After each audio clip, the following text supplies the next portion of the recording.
तो ये बात है 1949 की। तब तकरीबन 12 देशों ने मिलकर एक अलायंसेस बिल्ड करा और उन 12 देशों के बीच में उस अलायंस में ये तय हुआ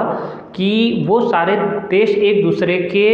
कंट्री की सिक्योरिटीज़ का ध्यान रखेंगे, एक दूसरे की कंट्रीज़ को हेल्प करेंगे, या कोई प्राकृतिक आपदा आती है या कोई ऐसी कंट्री है जो मुसीबत में है तो वो सारी कंट्रियाँ उसकी हेल्प करेगी, उसकी मदद करेगी और आपस में एक दूसरे की सुरक्षा का ध्यान रखेंगे। और इस उद्देश्य से शुरुआत करी गई जिसे आप नाटो कह लें, जिसका मतलब है नेशनल अटलांटिक ट्रीटी ऑर्गेनाइजेशन, जिसकी शुरुआत 1949 में की गई। शुरू में इसमें 12 देश शामिल थे, लेकिन आज इसमें शामिल देशों की जो क्वांटिटी है वो लगभग 30 देश है जो इसमें शामिल है, जिसमें 28 यूरोपीय देश है और 2 अमेरिकी देश है जो इसके अंदर इन्वॉल्व है। अगर हम इसमें शामिल देशों की बात करें तो अमेरिका हो गया, फ्रांस हो गया, इटली हो गया, बेल्जियम हो गया, स्लोवाकिया हो गया, ऐसे कई सारे देश है जो आज इसके अंदर शामिल है। लेकिन इंडिया अभी तक नाटो का हिस्सा नहीं है, लेकिन अमेरिका ने यह प्रस्ताव रखा है कि अगर भारत को कभी उनकी ज़रूरत पड़ती है तो वो हमेशा उसके साथ खड़े रहेंगे और हो सकता है कि भविष्य में भारत भी इसका हिस्सा बन सकता है। सबसे पहले नाटो का सिर्फ एक पॉलिटिकल एंगल था कि कुछ राजनीतिक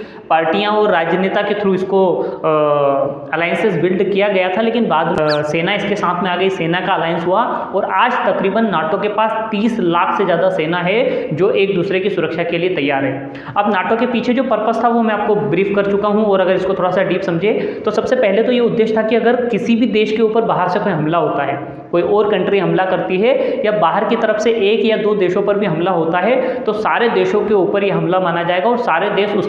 उसकी सेफ्टी और सिक्योरिटी के लिए खड़े होंगे। दूसरा ये था कि अगर किसी भी देश के अंदर कोई आपदा आती है, कोई प्राकृतिक नेचुरल डिजास्टर आया या किसी भी तरह का कोई डिजास्टर होता है तो बाकी की कंट्रीज उसकी हेल्प करेगी, उसे उस डिजास्टर से बाहर लाने की कोशिश करेगी और जितने संसाधन उसे मुहैया करा सकती है वो उपलब्ध करवाएगी। तीसरा ये था वो था डेवलपमेंट, कि एक दूसरे की कंट्री की विकास के लिए हम लोग क्या कर सकते हैं। तो ये भी एक न एक नाटो का उद्देश्य था। तो अभी जब से यूक्रेन और